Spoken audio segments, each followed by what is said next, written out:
Tendo visto aspectos gerais e introdutórios sobre as respostas do réu como um todo, vamos agora funilar, né? Vamos concentrar a análise nas suas espécies. E aí a gente começa pela contestação. A contestação está nos artigos 335 a 342, 335 a 342. Primeira consideração inerradável que se faz na contestação é dizer que a sua finalidade é o oferecimento de defesa, né? O oferecimento de defesa. Nós já vamos logo tratar sobre as espécies de defesa, que assume uma importância muito tem uma incidência, uma consequência muito importante para o procedimento, como nós veremos em si, a depender do tipo de espécie de defesa. O procedimento caminha em um sentido ou em outro, é importante entender quais são as espécies de defesa, mas vamos seguir aqui, tentar seguir minimamente, mesmo que não totalmente, mas vamos seguir a lógica do código, porque eu disse que a contestação está lá no artigo 335 a 342, e o artigo 335 ele trata do prazo.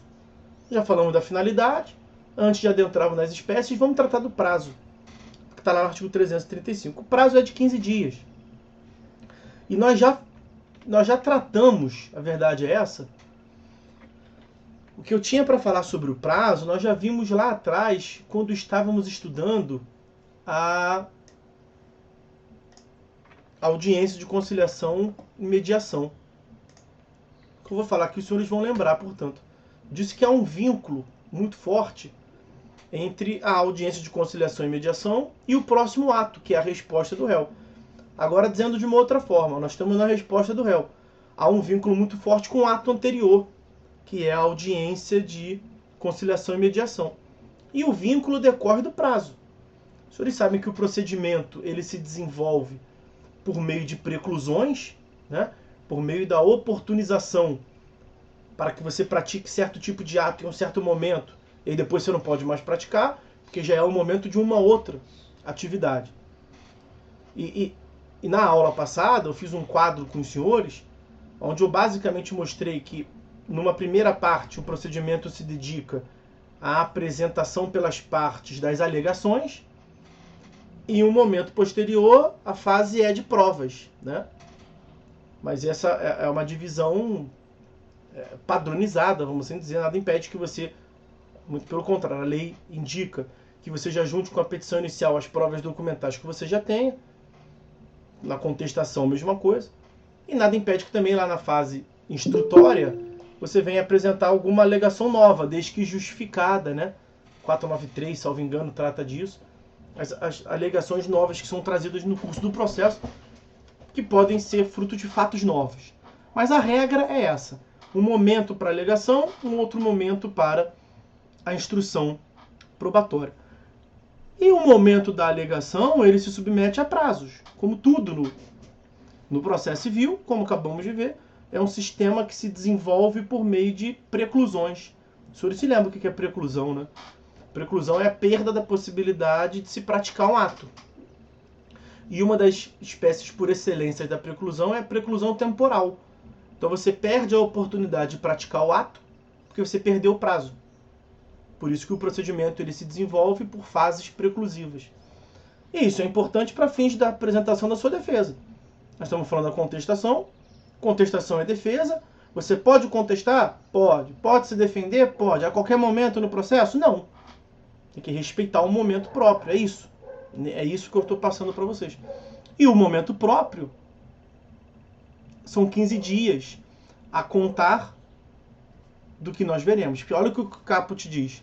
O réu poderá oferecer contestação por petição no prazo de 15 dias, cujo termo inicial será a data. Então, isso é uma questão básica para fins de prazo, né? Qual é o conceito de prazo? Prazo é o intervalo de tempo dentro do qual você pode praticar o ato. A finalidade do prazo, artigo 228, finalidade do prazo, como eu lhes disse, são as fases preclusivas do processo. Então, na verdade, quando se diz 15 dias para praticar um prazo, e o prazo de 15 dias, né, foi unificado, a maioria dos prazos no código é de 15 dias, nos recursos, por exemplo, isso facilitou muito, né? Agora os recursos são todos 15 dias, tirando os embargos de declaração. Está lá no artigo 1003, parágrafo 5º isso. 1003, parágrafo 5º. Os recursos são todos 15 dias, exceção feita aos embargos de declaração. Antes tinha recurso de 5, recurso de 15, recurso de 10. Era um inferno. No próprio CPC que eu estou dizendo. O código trouxe uma unificada, de modo geral, no prazo dos prazos em 15 dias, como é o da contestação. Mas 15 dias a contar de quanto? A finalidade do prazo é estabelecer um momento máximo, um momento final. Dali para frente você não pode mais praticar. Dali para frente precluiu a oportunidade de se defender. Mas você só consegue estabelecer o momento final quando você estabelece o momento inicial, naturalmente. Então é importante definir o termo inicial para que nós saibamos o termo final, contando operação aritmética,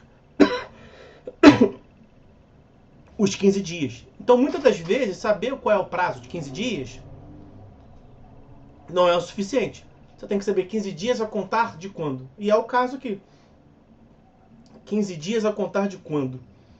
E nós já comentamos que são 3 os prazos diferentes.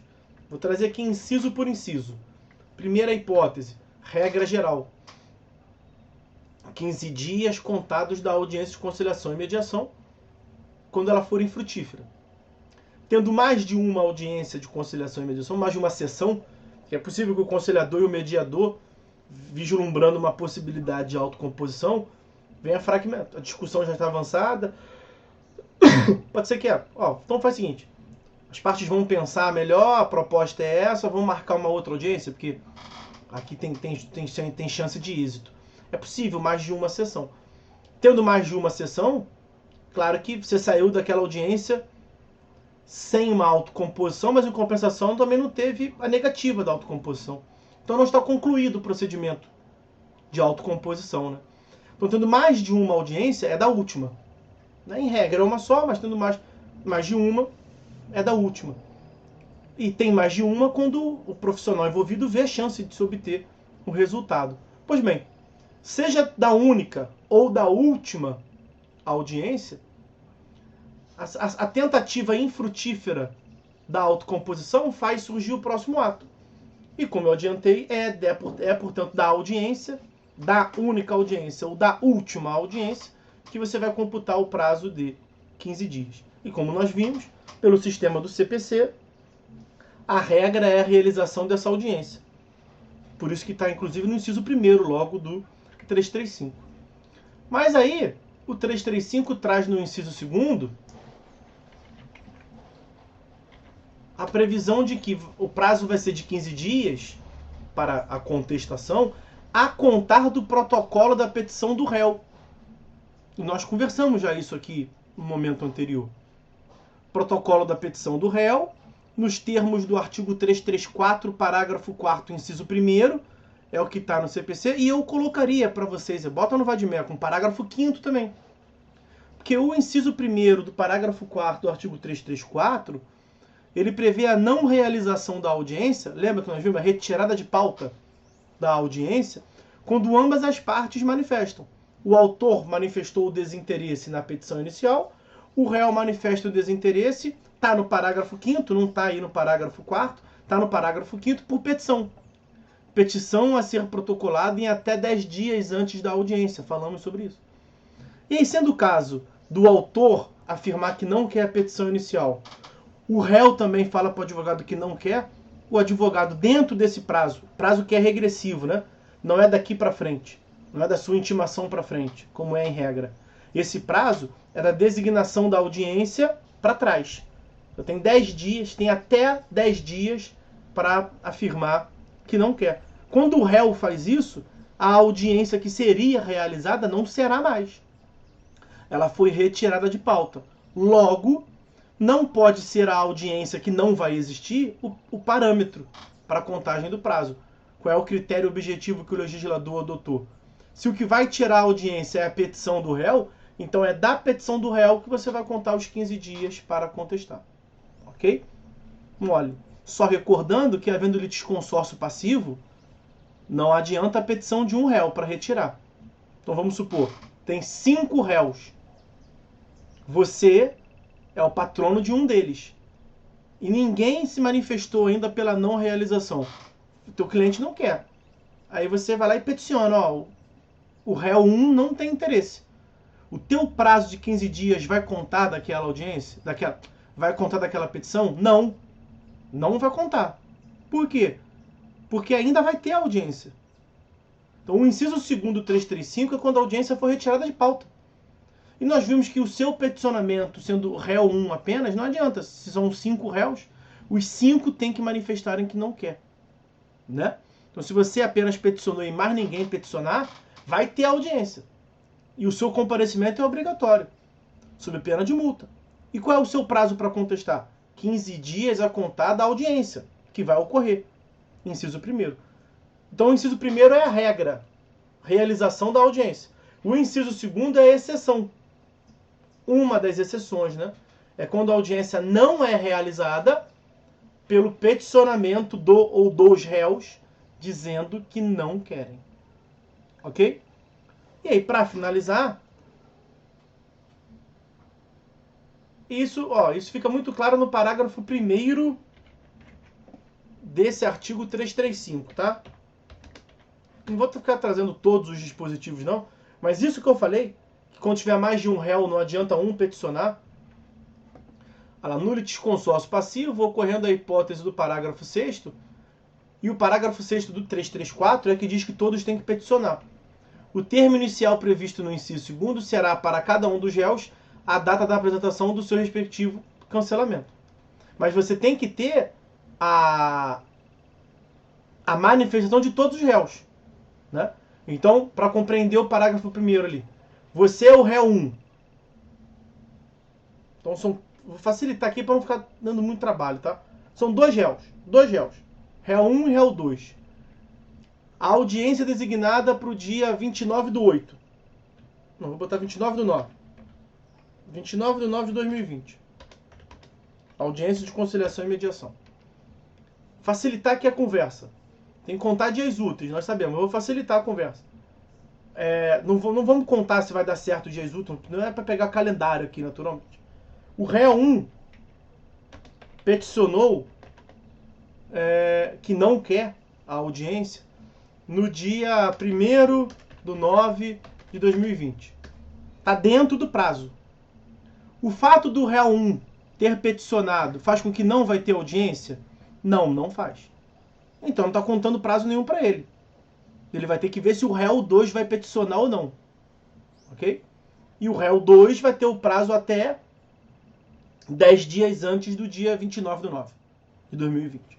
Aí o réu 2 peticionou no dia 5/9, dizendo também que não quer audiência. Bom, o autor peticionou dizendo que não quer. São 2 réus. Os 2 réus disseram que não quer. Então não vai ter audiência. Então o inciso 1º do 335 não vai te servir, porque não vai ter audiência. Aí vai contar de quando? Vai contar 15 dias a partir de cada uma das petições. 15 dias do peticionamento do réu 1, 15 dias do peticionamento do réu 2, cada um tem o seu prazo próprio para contestar. O que eu quis dizer antes para vocês, para deixar claro, é que se não tiver o peticionamento do réu 2, dizendo que não quer audiência, ela vai ter. E aí, tendo a audiência, a contagem vai ser da audiência. Tá? Está claro, falamos sobre isso antes também. E a última hipótese é o 335, parágrafo 3º. Mentira, 335, inciso 3º. 335, inciso 3º. Os 15 dias serão contados na forma prevista no artigo 231, de acordo com o modo como foi feita a citação. Nos demais casos, quais são os demais casos? Bom, inciso 1º é a regra geral, realização da audiência. Inciso 2º é uma das hipóteses excepcionais. Não realização da audiência por manifestação expressa de ambas as partes. Artigo 334, inciso 1º. Qual é a segunda exceção? a não realização da audiência quando não for admitida a autocomposição. Artigo 334, parágrafo 4º, inciso 2º. É nesse caso que aplica-se o inciso 3º do 335. Veja como é que está tudo linkado um com o outro. Então, 335 combinado com 334, parágrafo 4º, inciso 2º. São aquelas causas que não admitem autocomposição. E não admitindo autocomposição, o juiz não vai nem designar, como nós vimos. Ele nem marcou a audiência. Então, se ele nem marcou, o parâmetro de contagem do prazo não pode ser a audiência que não foi nem marcada. Não pode ser a petição que vai retirar a audiência de pauta porque ela não foi nem marcada. E aí você volta para a regra como é. Volta para a regra, não. Volta para o sistema como era no Código de 73, onde o réu era citado para contestar. Aí aqui o prazo vai ser da citação. Mas não é o despacho do juiz que ordena a citação. Não é o mandado expedido.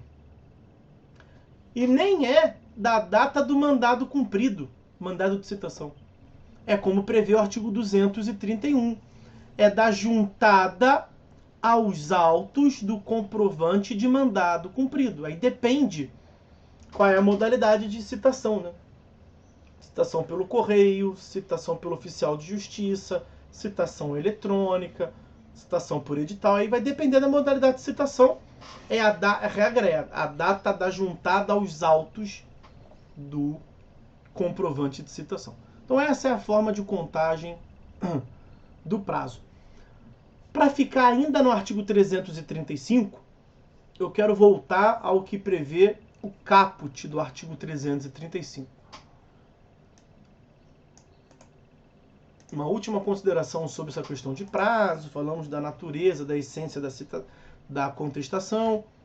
Olha o que prevê o caput. O réu poderá oferecer contestação por petição no prazo de 15 dias. Falamos do prazo. Eu quero concentrar a análise agora nesse poderá. Porque Cláudia, posso? A Cláudia pede para botar as combinações, tá? Então, deixa eu ver aqui. Artigo 335, inciso 1º, combinado com 334, caput. É a realização da audiência. Artigo 335, inciso 2º, combinado com 334, parágrafo 4º, inciso 1º e parágrafo 5º. Para deixar bem claro para os senhores que é a data da petição. A petição. E o 335, inciso 3º, ele é combinado com o 334, parágrafo 4º, inciso 2º, e o 231 do CPC. Aí vocês conseguem deixar claro no código de vocês que a hipótese do inciso 3º é quando não tem nem a designação da audiência e você vai contar na forma com 231, juntada da citação. Beleza?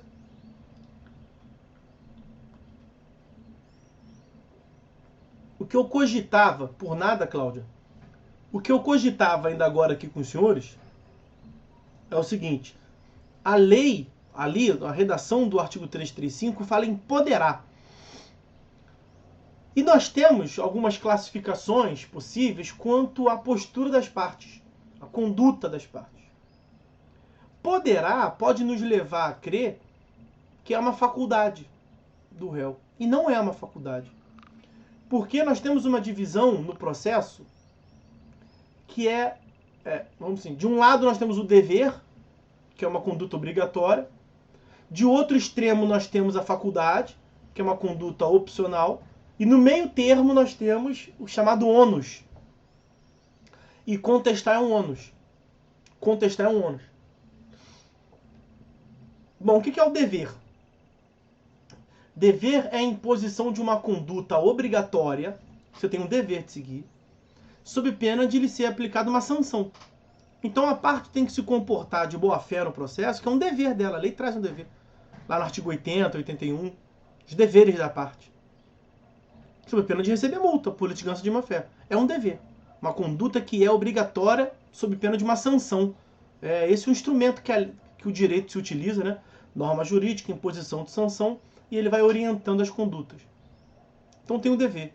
No processo temos o dever processual também, naturalmente. Temos a faculdade, no outro extremo. Faculdade é um tipo de conduta facultativa, como o nome diz. Facultativa porque não é obrigatória, você faz se quiser. Mas na faculdade estricto sensu, faculdade mesmo, você faz se quiser e se não fizer, não acontece nada. Você não sofre nenhum tipo de prejuízo. A lei não te traz consequência nenhuma prejudicial. E no caso do processo, é o exemplo clássico da indicação de assistente técnico. Você pediu uma perícia. O juiz deferiu a perícia. Será produzida uma prova pericial por um perito. Perito que foi nomeado pelo juiz.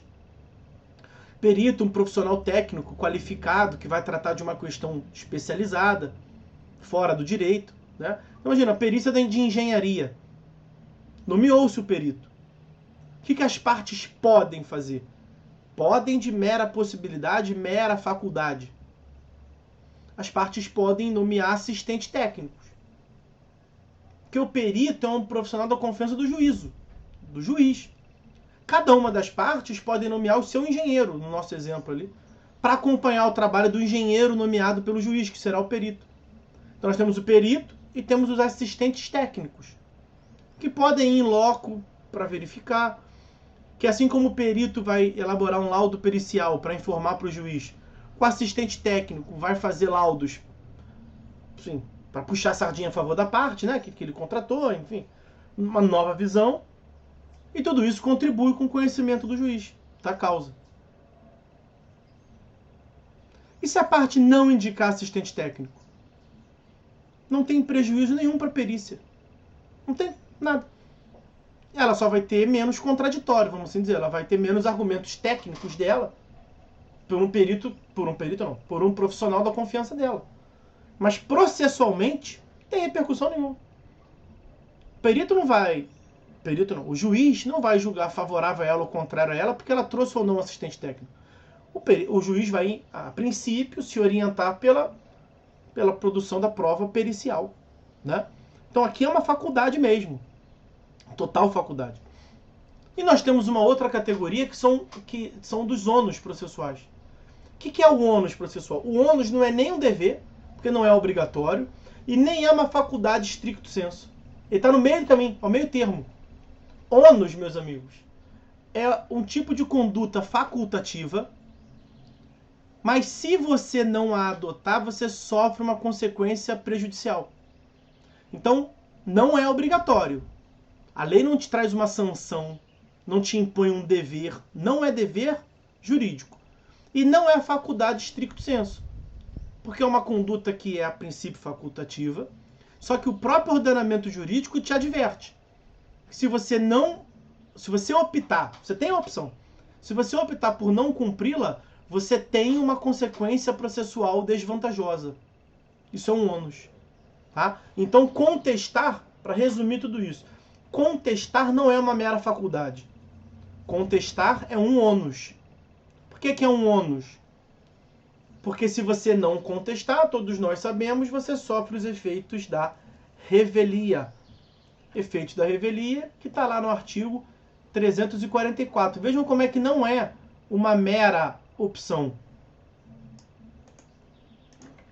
O réu pode contestar ou não. Então nasce como uma faculdade. Mas se ele não contestar, será considerado revel e serão presumidas verdadeiras as alegações formuladas pelo autor. Então, se ele não contestar, ele é revel e o que o autor falou é presumivelmente verdadeiro. Tem consequência. Não é algo que você não faz e pega nada, tá tranquilo, né? Então, não é um dever não é uma faculdade, stricto sensu, é um ônus processual, tá? Já pincelamos aí a revelia. No processo penal, contestar é um dever. É obrigatório, defesa técnica no processo penal. Foge um pouco da nossa alçada aqui, mas lá, como trata de um bem jurídico, vamos assim dizer, mais relevante, a liberdade, lá o dever vai tão alto que mesmo que você... Eu vou só comentar, tá? Eu tô falando de orelhada. O processo penal é outra praia. Mas mesmo que você tenha advogado constituído, mesmo que o seu advogado tenha apresentado contestação, sua defesa, o juiz pode achar... O juiz, se achar que aquela defesa não contribui em nada, se é uma defesa ruim, o juiz pode determinar a destituição do advogado e nomear outro, para proteger o interesse do réu, do acusado. Né? Então, veja, no processo penal, contestar é um dever. No processo civil, contestar é um ônus. E em nenhum momento contestar é uma mera faculdade, stricto sensu. Ok? Bom, então, considerações introdutórias aí sobre